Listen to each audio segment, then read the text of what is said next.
This is CGTN, China Global Television Network.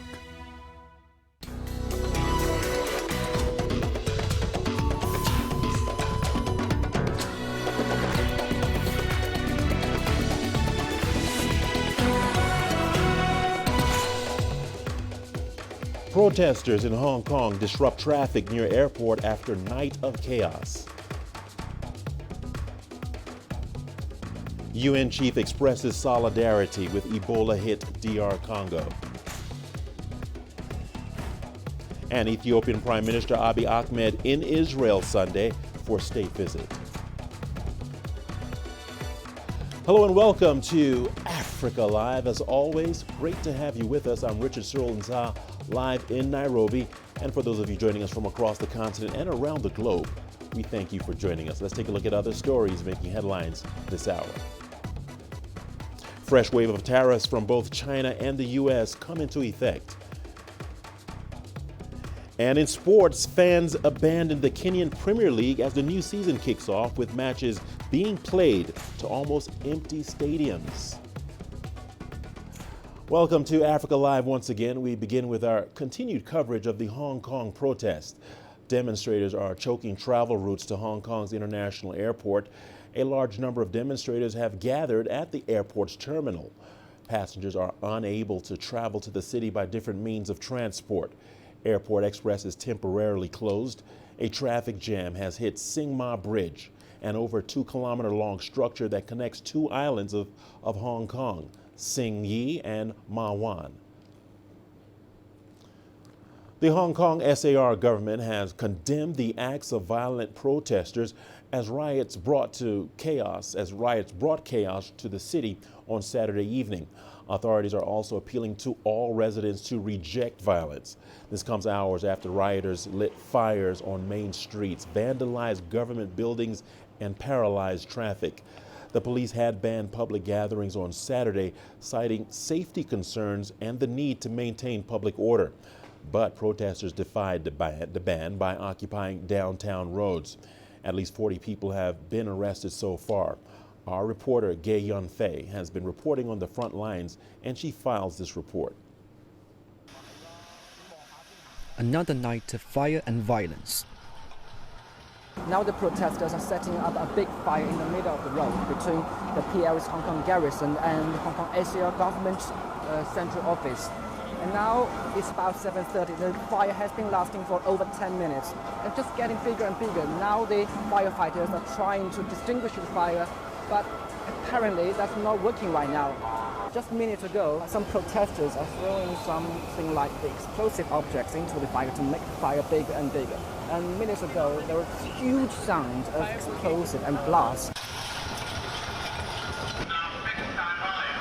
Around 8 p.m., firefighters and police arrived. Now the police have arrived to restore the peace and order. You can see the riot police in Cote have arrived, trying to contain the riot here. Sorry. Now there are around 100 riot police are in position trying to tackle the riot here. And you can see right behind me the water cannon trucks on standby, trying to disperse the crowd. And the fire right now has been extinguished. There is a firefighting truck on the opposite. We followed the police to another location about 1 block away from the fire. Police are clearing the barricades. According to my colleague, 2 women in black shirts were arrested just several minutes ago. You can see the police are trying to clear the roads, clear the barricades set up by the protesters. And right now, we can still feel the pungent taste of the smell, the tear gas in the air.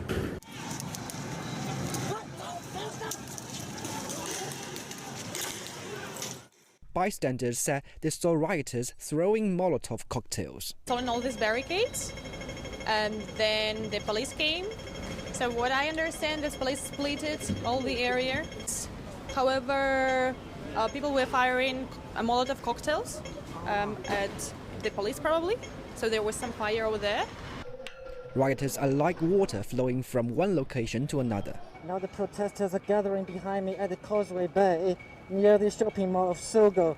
Now you can see the protesters setting up another fire in the middle of the road, and just on the opposite there were the riot police. They have fired several rounds of tear gas, and my eyes, they are burning, and my face Now it also hurts very much. So we don't know how long this standoff will continue. More police then arrived and dispersed the crowd. Several rioters were arrested by the police, and the escalation of violence in Hong Kong continues. Gu Yunfei, CGTN, Hong Kong.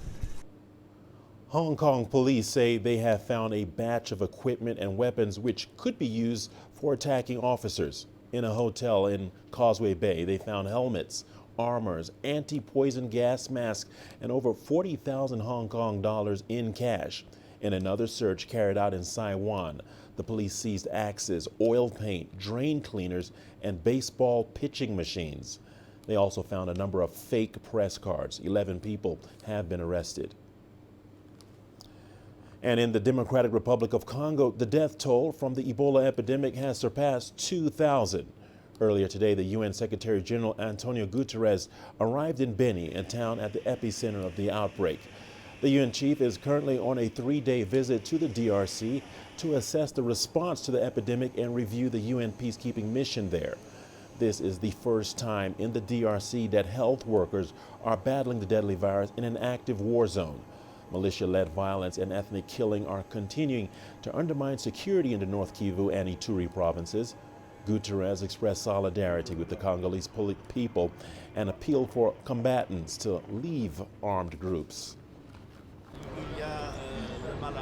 Here, there is measles, there is malaria, there is cholera, and now the terrible tragedy of Ebola.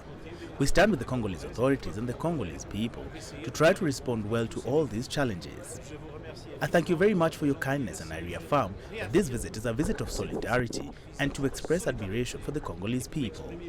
I've had testimonies from people who live in the bush with the illusion that being in an armed group will have a better life. But the truth is that it's a tragic life, a life without a future.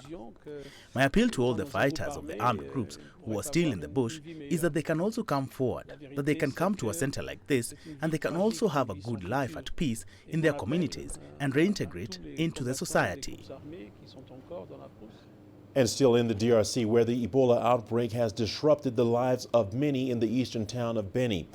Residents of the once bustling town have had to change their lifestyles to avoid contracting the deadly disease. The Congolese Health Ministry says that the majority of cases recorded in August originated in Beni. CGTN's Chris Ochemringa has more. The fight against Ebola in the eastern DRC town of Beni has been intensified. Health officials and local authorities have carried out widespread campaigns to educate the community about Ebola. That's because there have been lots of rumors and misconceptions about the disease. But some of the locals still doubt the disease exists. I believe Ebola is part of the trials and tribulations that the devil brought in our area.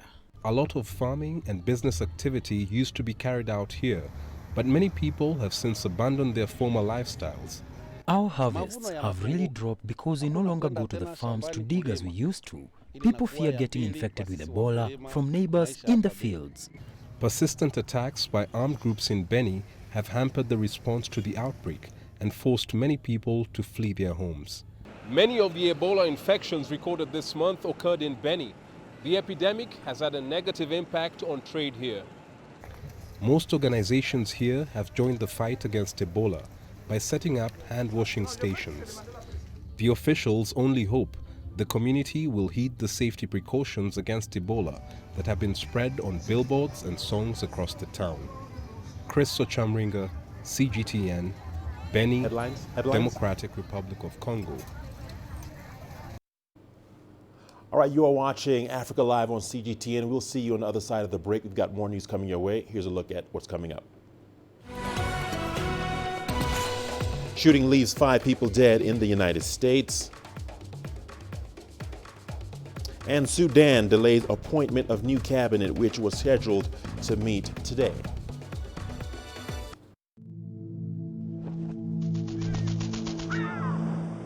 How will your world change today?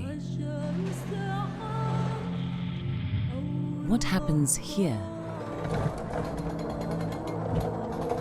What happens there? Or what you make happen for yourself? If it matters to you, it matters to us too. Your stories are the stories that need to be told. Africa Live. Find your voice.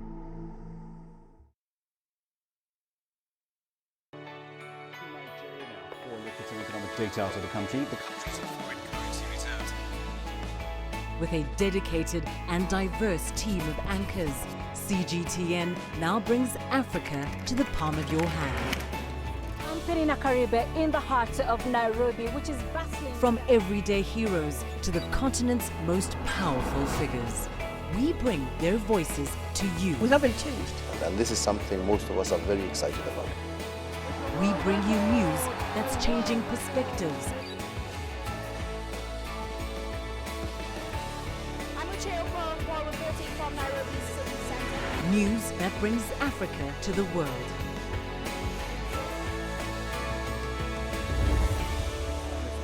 CGTN.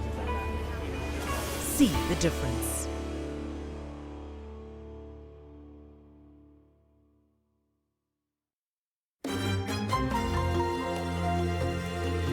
Africa Live. Find your voice.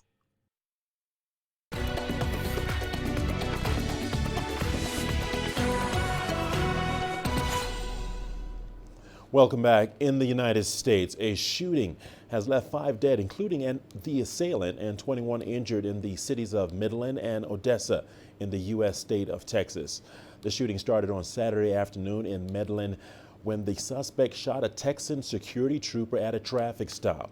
The vehicle continued westbound into the city of Odessa, and the suspect shot random individuals. Police say at least 3 police officers were among the wounded, and the shooter was shot and killed in a movie theater parking lot. Authorities initially thought there could be more than one shooter, but now believe only one person was responsible. Situation started about 3:17 this afternoon when a DPS trooper attempted to stop a gold Honda. When the DPS troopers got the car stopped, he was then shot by the occupant of the car. In Britain, thousands have taken to the streets across the country to protest UK Prime Minister Boris Johnson's plans to suspend Parliament for 5 weeks. The demonstrators claim the government's decision to shut down Parliament is an attempt to block resistance to a no-deal Brexit. Some members of Parliament are scrambling for legislation that would block the British leader from carrying out Brexit on October the 31st without an approved withdrawal agreement. Meanwhile, the Prime Minister says his government is actively pursuing a new deal with EU leaders, but the EU is now striking a less than optimistic tone about avoiding a no deal. For more, Richard Bestick reports from the gates of Downing Street, the UK Prime Minister's official residence. The thousands on the streets of London mirrored demonstrations in more than 30 of Britain's major cities. Whitehall, at the heart of British government in the UK capital, brought to a standstill, along with other famous landmarks. The protests, at least here at the gates of Downing Street, the Prime Minister's official residence, had something of a carnival atmosphere about them. However, for these people, there was a much deeper issue at stake, what they regard as the undermining of their democracy. They're angry UK Prime Minister Boris Johnson, who has radically promised Brexit with or without a deal, is to close Parliament for 23 days as an imminent October deadline approaches. I'm so outraged at the way Boris Johnson and his government is trying to undermine democracy here in Britain. He's trying to force through his agenda without letting MPs debate and scrutinise it. I don't think he's undermining democracy, but I don't think he's going through things as a Democrat should, democratically. Parliament should be allowed to come back and to express their views and to try and find a way forward. He's just stopping the democratic process from functioning in the way that it should do in this country. Challenges to the UK government on the streets are echoed in Parliament and in the courts. Members of Parliament returning next week, plotting to overturn Johnson's plans. Despite the passion on the streets, though, it's not yet apparent whether the people or parliamentarians have either the time or numbers to overturn the Prime Minister's ruling. Richard Bestick, CGTN, London. World leaders, including German Chancellor Angela Merkel and the U.S. Vice President Mike Pence, have gathered in Poland to take part in ceremonies marking the 80th anniversary of the outbreak of World War II. The leaders are expected to attend an event in the Polish capital of Warsaw. Earlier, a commemoration took place in the central Polish town of Wieleń, where the first bombs of the war fell 80 years ago. During the ceremony, German President Frank-Walter Steinmeier asked for Poland's forgiveness for the bloody conflict. U.S. President Donald Trump had planned to attend the commemorations, but canceled his trip at the last minute, saying he had to monitor a hurricane that's approaching the southeastern U.S. And to Sudan now, where Sudanese Prime Minister Abdallah Hamdok has delayed in appointing a new cabinet, which was scheduled to meet today. Hamdok was expected to announce the candidates on the 28th of August, but he is still deliberating a civilian-backed list of 49 nominees for 14 ministries. Sudan has been without a government for about 5 months now, and this delay challenges the fragile political and economic state of the country. Meanwhile, Hamdok has vowed to select only competent candidates and is likely to announce the cabinet in the coming weeks.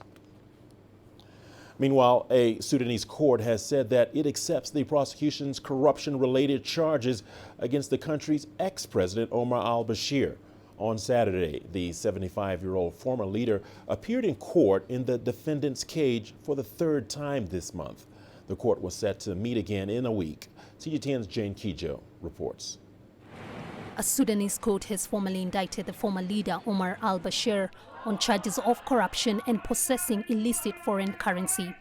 Questioned in court for the first time, Bashir said he had received $25 million from the Saudi Crown Prince Mohammed bin Salman, as well as funds from other sources. But he added that the money was not received or used for his own benefit. We did not supply the money to the Bank of Sudan because we meant to hide the source, and we did so because this was the desire of the prince. I had hoped that this would have been a secret court in order not to show the name of the prince. He did not want his name to appear anywhere, which is why he sent the money on a private plane with a private envoy. This was his wish, for it not to be known. One of Bashir's lawyers has said the former leader denies the charges against him and that witnesses for the defense would be presented at the next hearing. Nevertheless, a judge has denied bail for Bashir and says that the duration of his detention will be addressed at a hearing on the 7th of September. The evidence provided by the seizure of the foreign currency in the possession of the accused and the codification of the judicial recognition of possession and disposition justifies the continuation of the proceedings until proving their origin and their usage in accordance with the provisions of the law and laws that determine those actions. For these reasons, we've decided to deny the bail request and to keep the accused in custody for the purpose of the trial. Sudan's military ousted Omar al-Bashir in April after months of nationwide protests. In May, Bashir was also charged with incitement and involvement in the killing of protesters. His trial is seen as a test of how far the new joint civilian-military authority will go to counter the legacy of his 30-year rule. Jane Keo, CGTN. Libya's government of national accord says that the UN has stopped migrants' repatriation efforts. Libya has been struggling with a migrants crisis since the fall of Muammar Gaddafi in 2012. Despite its struggling economy, the North African nation has been providing humanitarian support, putting more pressure on its tight budget. Here is CGTN's Adel El Maroui with more. Tripoli's Minister of Interior says the UN ceased supporting programs which bring migrants stranded in Libya back to their countries. With Europe taking a major step back in receiving migrants, Libya appears to be stuck with hundreds of thousands of migrants. Libya is not alone. It is divided and confused. There is a European conflict between France, Italy and England, represented in the support of Fayez al-Sarraj in the west and Khalifa Haftar in the east. There is no government that controls the entire nation. That's why migrant control is not effective. Libya is in a crisis and Europe doesn't know who to support. It's only pushing migrant ships back to Libya. Libya's eastern neighbor, Egypt, has been helping out. It has significantly cut the influx of illegal migrants into Libya from its borders. Cairo has also been trying to move stagnant African support in that file. Egypt is helping Libya by monitoring their joint border, by training the LNA forces and by sharing intelligence information. Egypt has massive control over the water and land border between them. It is concerned with illegal migration, but it cares more about the entrance of extremist militants into Egypt. It's why it has prioritized that file in the African Union as it chairs it this year. International support to migrants in Libya has been diminishing thanks to the ongoing war over Tripoli. There are thousands of migrants held in detention centers there. Libya has an estimated 800,000 Africans waiting to get asylum or refuge in Europe. With Europe pushing them back and the UN seizing its support to repatriation programs, migrants remain stranded in Libya. They get little financial support to live there, diminishing chances to legally enter Europe, and no safe passage to go back home. Adel Mahroui, CGTN, Cairo. Engineering remains a gender imbalance field where women account for only a fraction of all engineers. In most African countries, the percentage is even lower as cultural beliefs often impose gender roles for men and women. But one Nigerian tech firm and a group of young women are breaking down these barriers. CGTN's Deji Badmus has the story. These young ladies are more like rare species. They're in the top 12% of female engineers at tech firm Andela, and in the top 7% of women engineers in Nigeria, and the top 12% globally. They're defying societal norms and clearing doubts about their abilities by pursuing careers in the male-dominated field of engineering. Each has a unique story of how they got into the field of software engineering. I actually stumbled into software engineering because back then I was running a small business, a tailoring business, and I just knew I needed something more challenging. And so I was introduced to Andela by my sister. When I finished school, everyone was quick to suggest, okay, why don't you take a catering course or go to a tailoring school? And not that those are bad choices, but whenever I think about those things these days, I think to myself, what about, other career choices, other career paths like DevOps, what I do, like machine learning, cloud architecture. These are all valid paths that a lady can take. Today, they are breaking new grounds in their chosen career path and developing software applications that make life easier for people. Feeling the gender gap in the field of engineering and technology, especially in Africa, are societal stereotypes that women are just not cut out for setting careers. It's something these ladies have all confronted at different times. People think that women can write code, and women that write code don't look good generally. It's just one of the stereotypes out there. And I also remember one of my friends, then friends, telling me that he would actually die the day he sees me write code for an actual company. Yeah, so this is what that did for me. I was angry initially, but then I turned that anger into motivation, and I wanted to prove him wrong. And I've been doing that all these years. All four of them were hired by global engineering firm Andela less than a year ago. The company is helping to close the gender gap in engineering and technology by hiring more women and nurturing them. Here at Andela, there aren't any stereotypes I face. The environment is very conducive for work and very welcoming for female engineers. One of the things that we're putting in place is sponsoring tech events and then having our female engineers to also speak in all of these events, just so that the ones out there who might be even considering starting a career in engineering can see these women, and have them serve as mentors, as the case is. The young women are not only living out their dreams, they're urging other women who so wish to follow their path. You're the only person that can stop yourself. Even if everyone is screaming and shouting, no, you can't do this, just say to yourself, if anyone else can do it, then I can also do it. Because we are ladies, we don't have smaller brains, and we don't have less grit or determination because we are ladies. So if you want to join tech, do it. Hopefully, more women would heed the call and help to close the gender gap in a field long seen as a man's world.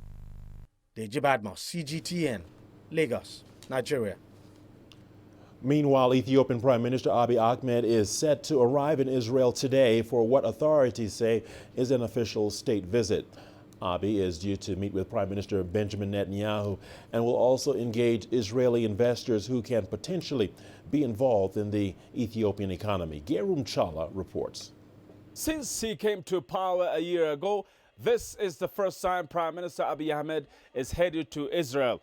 When in Tel Aviv, he'll hold bilateral talks with his Israeli counterpart Benjamin Netanyahu and other ministers aimed at strengthening the already robust bilateral relations between the two countries. We have heard Prime Minister Abiy also wants to collaborate with Israeli sectors like technology, agriculture and military, as well as exchange of intelligence between the two nations. Israel Prime Minister's office said, and I quote, Israel welcomes the visit of the Ethiopian Prime Minister Abiy Ahmed, to which it attaches a great importance as it will contribute to the enhancement of the relationship and strengthen the cooperation between the two countries.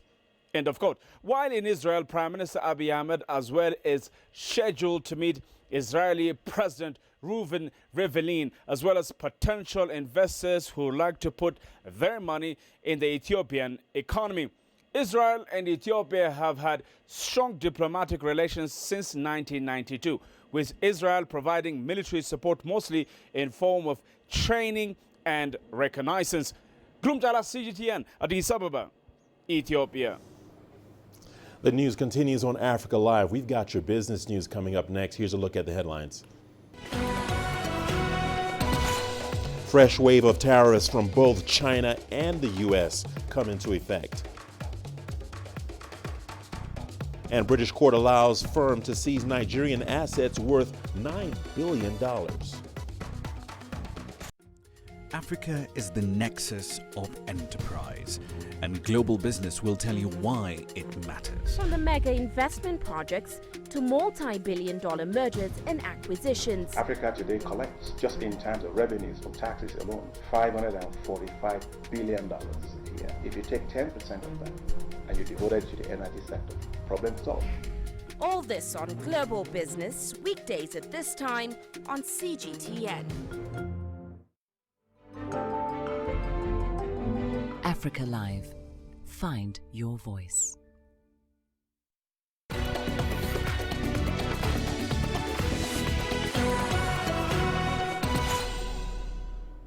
Welcome back. Let's shift gears a little bit and return to an earlier story. Ethiopian Prime Minister Abiy Ahmed set to visit Israel.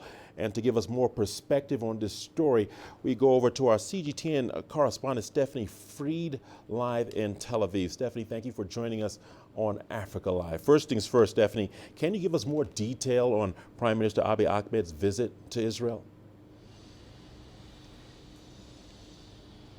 Well, this is his first visit to Israel, Richard, which is interesting because Prime Minister Netanyahu, who he is meeting with at this moment in Jerusalem, he was the first Israeli prime minister to visit Ethiopia during his term in office as well. So two firsts there. These are official visits. They're working meetings. He's holding that working meeting, as I mentioned, with Israel's prime minister right now. But before they sat down and the proverbial rolled up their sleeves, they held a joint press conference. And I'll just give you some of the key points, some of the key things, the important things that were said. They both talked about the ancient ties and historic ties between the two countries. And yes, there are even biblical ties between Ethiopia and Israel as well. In past decades, there are strong military ties between the two countries. They didn't necessarily talk about that, but Israel has offered a lot of military support in advisory and more positions vis-a-vis Ethiopia. As well, they talked about strengthening trade and investment between the two countries. Right now, the trade stands at about $300 million between Ethiopia and Israel, and they talked about bolstering that as well. One of the key points was that during his talk, Prime Minister Ahmed mentioned he offered up condolences to the parents of Solomon Teka, and that was a teenager, an Ethiopian teenager, who was shot and killed by an off-duty police officer 2 months ago in Israel. That prompted protests throughout the entire country. Ethiopians living in Israel, Ethiopian Israelis who protested, took to the streets saying it was a racist killing. It was very interesting that the Prime Minister basically offered up condolences to that young man's family. One other thing I will say, just sort of to sum things up, Richard, they're talking about, the two sides are going to be talking about improving relations, agriculture, water cooperation, tech, etc., etc. One thing that also wasn't mentioned is that Israel, reports here are that in the past months, Israel has built an air defense system around Ethiopia's Grand Ethiopian Renaissance Dam project. That's of great concern to Egypt. Egypt relies heavily on the water that comes from that dam. That's not something that was talked about publicly, but there's little doubt that they'll be talking about that privately. Richard? All right, Stephanie, let's leave it there for now. Excellent reporting. Thank you for talking to us here on Africa Live, Stephanie. That's Stephanie Freed talking to us live from Tel Aviv. Moving on to China-U.S. trade war. A fresh wave of 15% tariffs have been imposed on a portion of $300 billion worth of Chinese goods. The new tariffs essentially cover the whole range of China's exports to the United States. Retaliatory tariffs from China on $75 billion of U.S. products have also immediately come into effect. CGTN's Chu Huao reports. New tariffs threatened by both countries now go into effect. At noon, an additional tariff entered into force. Earlier, U.S. President Donald Trump made the surprising announcement after the U.S. and China restarted trade talks in Shanghai in July, the first in-person trade talk since a G20 truce. Then, a Christmas gift to American consumers, as Trump announced he would delay some of the tariffs until December 15th. Many see the move as a weakened stance from the U.S., but Trump says he did it to reduce the impact on holiday sales.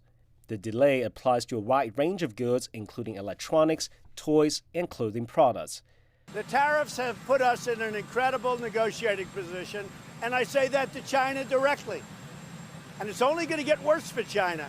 Following the U.S. imposed new tariffs, China announced immediately it would take countermeasures. Late August, China unveiled extra tariffs on $75 billion worth of U.S. goods, which will be imposed in 2 installments. The first round takes effect at 12:01 p.m. today, and the second from December 15th, the exact same days that the U.S. tariffs will take effect. The punitive tariffs from China of 5 or 10% will apply to over 5,000 U.S. products.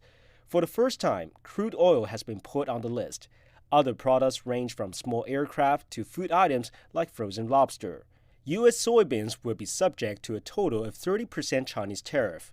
China added that additional tariffs of 25% and 5% on U.S.-made vehicles and auto parts will be imposed from December 15th.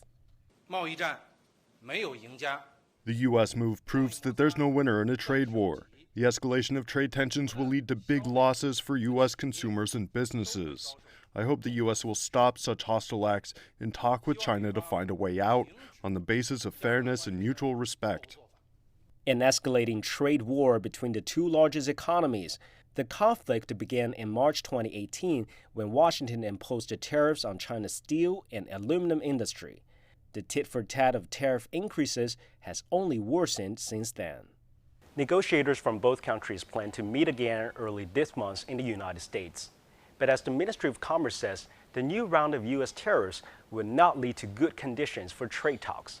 And China hopes the U.S. can return to bilateral trade rather than continuing conflict. Chu Huao, CGTN, Beijing. A British court has granted Processes and Industrial Developments Limited the right to attempt to seize $9 billion in assets from the Nigerian government anywhere in the world. The verdict was given following the aborting of the 2010 gas project in Nigeria's city of Calabar. The decision has been considered a threat to the country, with real estate, bank accounts, and any kind of movable wealth being at stake. However, the company has to prove that the property is unrelated to Nigeria's operations as a sovereign state.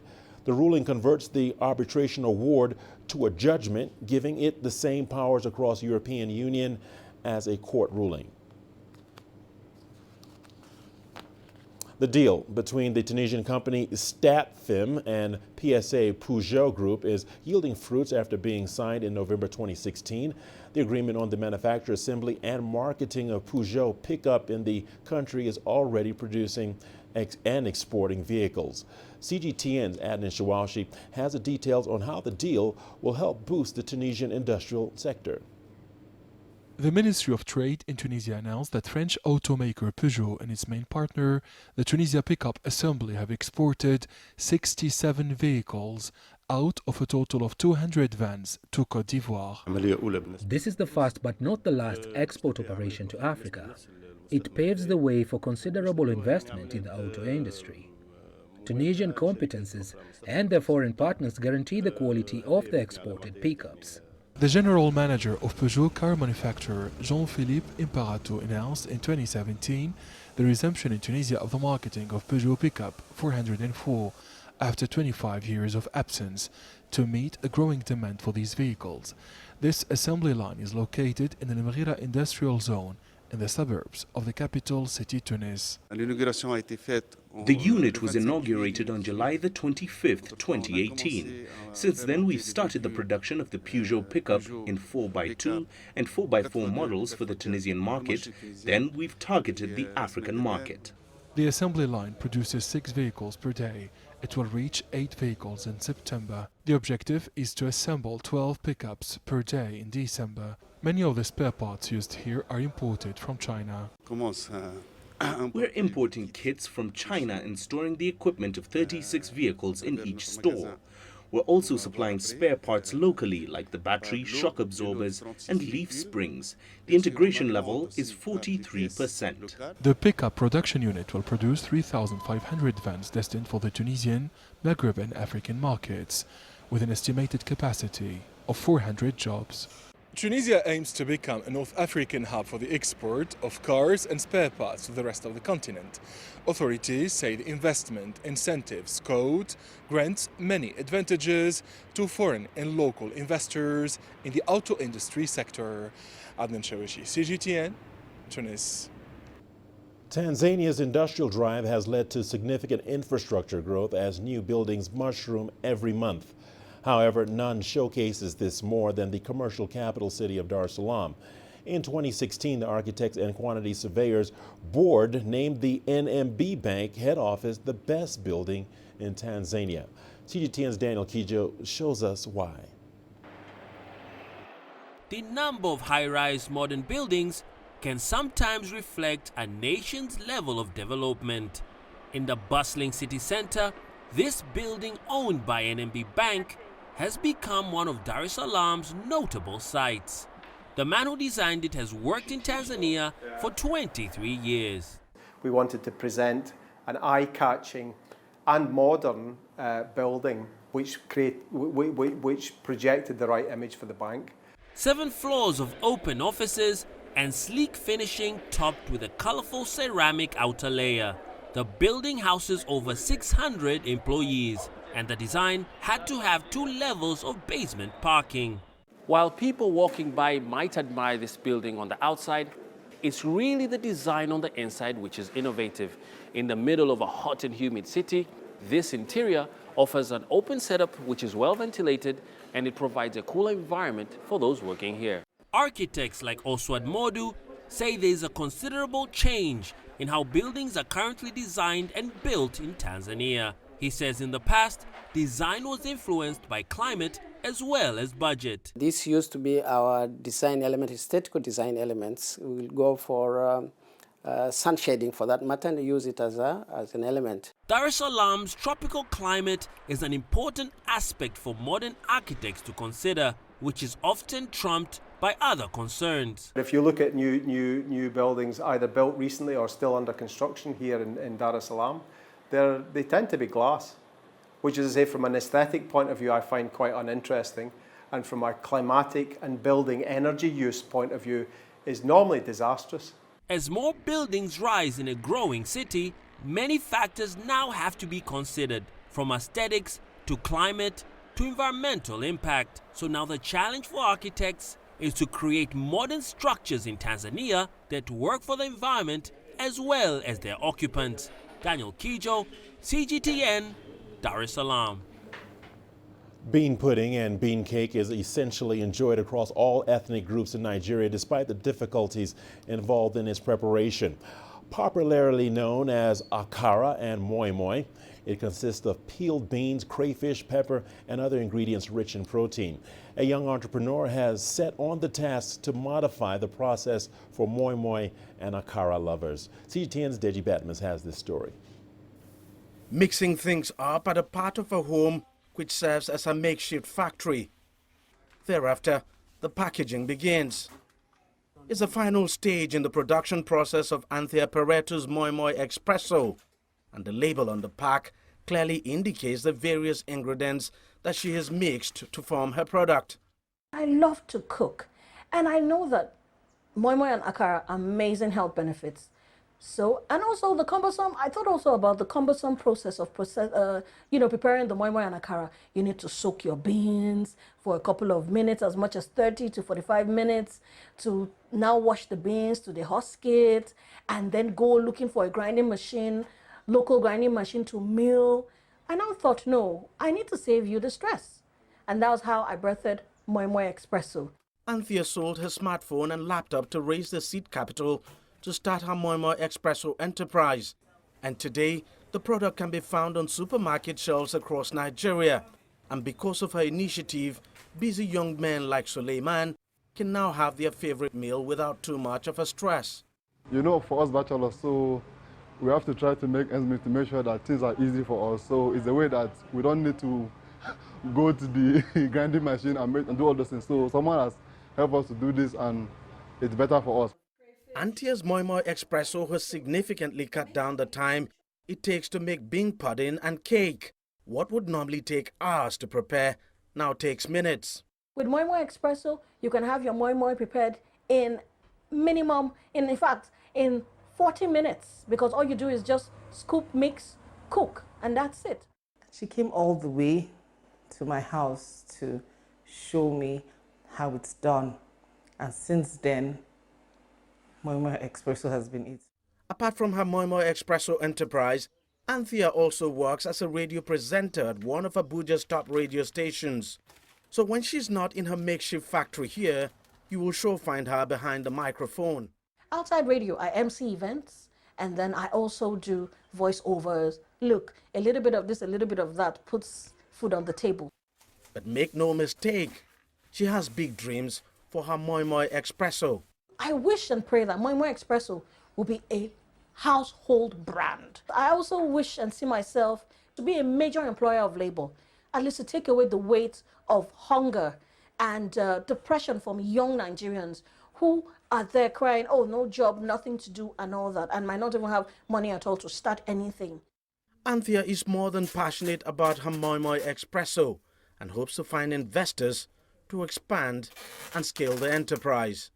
Deji Batmas, CGTN, Abuja, Nigeria. Time now for a short break. We've got more news coming your way, including a Samburu wedding celebration in northwestern Kenya.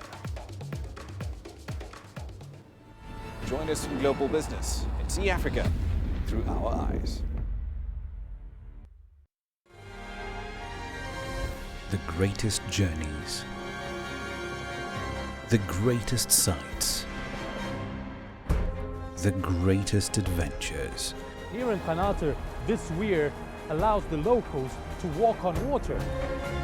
We're far more than just TV news. We're your passport to the wonders of Africa. To bring you stories of struggle, survival and hope.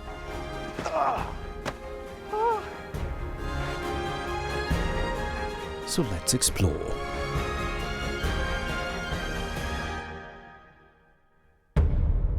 CGTN. See the difference.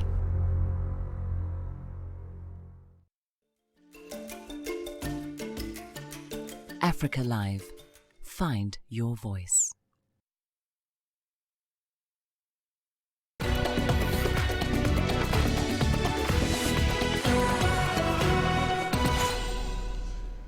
Welcome back. Here in Kenya, among the nomadic Samburu communities, weddings are colorful, elaborate ceremonies which start early and continue late into the day. Each rite has special, profound meanings. CGTN's Wilkester Nyabwa reports. In Maralal, a little town in Kenya's Samburu County, dawn is a perfect time for a wedding. The weather is cool, and starting early means wedding guests will have more time to celebrate the occasion. Lamini is tying the knot with his longtime lover, Jane, in a traditional wedding ceremony. His friends are escorting him in a show of unity and strength. They're all dressed in their best clothes to impress the girl's family, but the groom and his best man will soon take off their shoes to demonstrate their ability to persevere even in times of hardship. The most important part of the day is the slaughter of the animal. In church, the marriage is sealed with rings. Here, the slaughter of the animals seals the union. Usually a bull is slaughtered, but today it's a sheep because Lamini and Jane have lived together already. The couple has been together for 6 years already. They have 3 children, but they now want to get married officially. The groom hands over the meat to his bride's family to initiate good relations. And finally, his bride is allowed to leave the house. Both sides celebrate the union with song and dance. I'm happy because I am now officially a married man. For the single men, this is a great opportunity. The best dancers have the best chance of attracting a partner. And if one is lucky, he might soon be going through the same process. Wilkester Nyabwa, CGTN.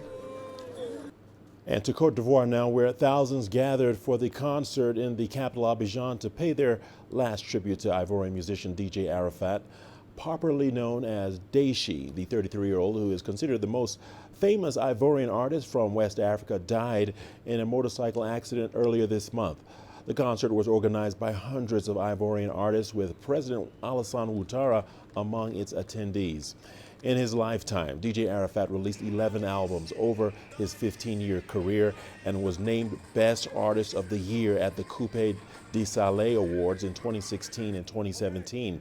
However, a few hours after DJ Arafat's historical burial, thousands of angry fans went to his burial site, dug his grave up, and removed his corpse to confirm if indeed the body was that of DJ Arafat.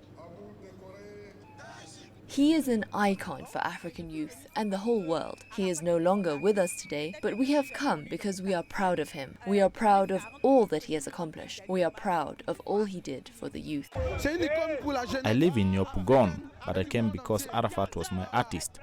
He was someone I knew in my neighborhood, and I came to pay him my last tribute before his burial. For this tribute to my brother DJ Arafat, the Congolese nation has designated me as the father of Congolese Coupe de Calais to represent all the children of Kinshasa who do Coupe de Calais. And yes, we have your sports news coming up after the break. Let's take a sneak peek at that headline. Fans abandoned the Kenyan Premier League as the new season kicks off, with matches being played to almost empty stadiums.